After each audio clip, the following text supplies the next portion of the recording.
صلاح الدین ایوبی شروعاتی دنوں میں نور الدین جنگی کے فوجی کمانڈر تھے، لیکن 1164 میں انہوں نے جب مصر کو فتح کیا تو نور الدین جنگی نے انہیں مصر کا شاشک بنا دیا، اور پھر صلاح الدین ایوبی کی سلطنت کا دائرہ پھیلتا ہی چلا گیا، یہاں تک کہ سعودی عرب سے لے کر عراق، شام، سوڈان، ترکی اور افریقہ تک کا پورا علاقہ صلاح الدین ایوبی کے قبضے میں آ گیا۔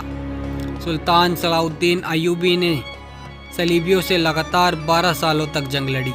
انہوں نے جنگ حطینی میں اپنے 12,000 سپاہیوں کی مدد سے صلیبیوں کے 63,000 لشکر کو خاک میں ملا دیا۔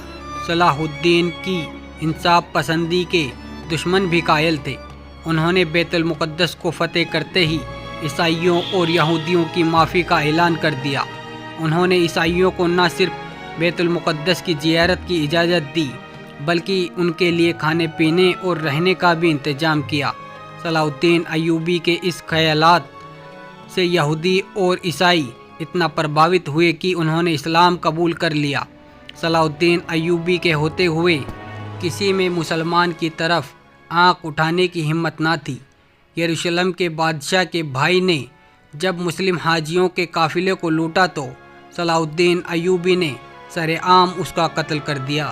صلاح الدین ایوبی کے ذریعے آزاد کروائے گئے بیت المقدس پر مسلمانوں نے 750 سال حکومت کی، لیکن 1948 میں امریکہ، برطانیہ اور فرانس نے مل کر فلسطین میں ایک یہودی دیش اسرائیل کی استھاپنا کر دی اور بیت المقدس کے آدھے حصے پر یہودیوں نے قبضہ کر لیا۔